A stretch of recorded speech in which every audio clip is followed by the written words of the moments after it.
Hi guys, how are you doing? Welcome back to the channel. The track that you just heard me jamming along to there is called After the Rain. The track was sent to me by the good guys at Donner over here in the UK, and they also sent this guitar out to me to play that track to you guys on. Now this one here is called the Donner Hush X. It's actually a travel guitar, and I'm going away in about 4 or 5 days now, and I'm going to take this with me. It's a caravan holiday, so I figured this guitar would be really cool to take away so I can just sit and jam and enjoy just playing guitar rather than doing things for you guys here on the channel. I don't often get to do that, to just play guitar for the fun of it, and obviously while I'm playing this guitar away on my break, I'm probably going to do a couple of reels and shorts for you guys as well using this guitar. We're going to talk more about the guitar in another video, but I first want to show you a tone that I dialed in especially for this track. Now this track is way out of my comfort zone. It's not the type of track I would usually play to. Luckily for me, I used to play much more mellow stuff when I first started playing. I was into blues and things like that, so I had to dig into some of my roots. The lead over the top is just me improvising. In fact, all my videos that I do are mainly improvisation. I just play off the cuff. I like to do it that way, put a bit more feeling in, and also it helps develop your writing skills, I think, as well. So it was just a one-take wonder, you know. I just jammed along. I listened to the track a couple of times, had a couple of goes, and then I just jammed along, and this is what came out.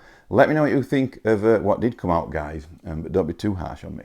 So here we have the Donner Arena 2000. It's been on the channel before. I've dialed in a lead tone, and I'm going to take you guys through that lead tone now and explain to you exactly how I dialed it in. At first, I was going to dial in a completely different style of tone to what I would normally use, because the track is out of my comfort zone, or something I would not usually play to.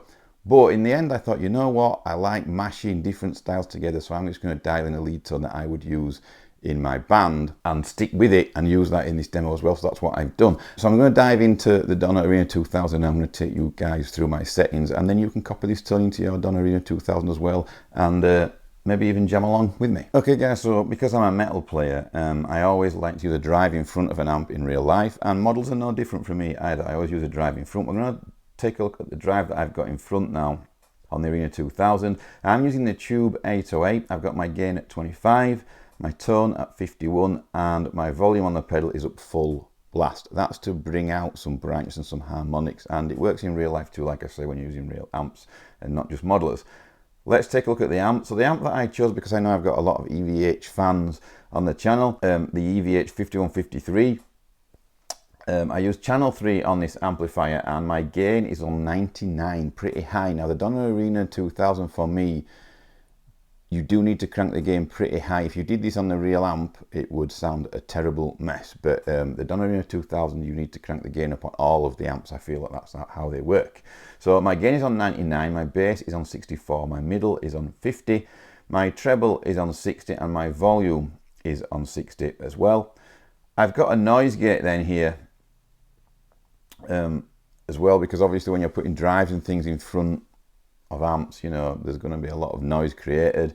I've got the threshold on minus 29 dB, and I'm using a noise gate. There's 3 noise gates inside the Donner Arena 2000. I'm using noise gate number 2. I feel that that's the best for me. The attack on the noise gate is 1.0 ms, release 30 ms, and minus 10 dB return. So that's pretty straightforward, pretty simple. All that is pretty stock actually. When you first go into the noise gate, it comes up with most of that as stock, apart from the threshold, which I've put to minus 29 dB. I've then got a delay here. Obviously we're playing lead, we want a nice bit of delay. It's an analog delay I've used, it's number 2 there. The time is on 38, the feedback is on 41, and the level is on 19. Obviously you can tweak these guys to how you like them, but this is just how I felt they fitted in with how I play. My reverb and the last effect in the chain is a hall reverb. It's number 2 in there if you want to try and find it. The decay is on 70, the tone is on 50, and the mix is on 44. So that is my lead tone. It's a pretty good lead tone. Didn't take me too long to dial that one in, actually, about 15 minutes. Let me know what you think of that tone, guys. Let me know what you think of the jam track. And I should also probably point out that this was all done as a 10th anniversary for Donner. They've been doing this for quite a while now. And I think what's behind the whole Donner thing is not just innovative things like the Hush X guitar, you know, the travel guitars, but it's also about making things really affordable for you as well, so you can have a great tone at an affordable price. The Donner Arena 2000 definitely brings that. There'll be some links down there, guys, below in the description for the products I've used in today's video, and there'll be also some other affiliate links that are associated with me as well. Anytime you go through any of these links, it helps contribute towards the channel. Thanks very much for watching, guys, and I'll see you all soon.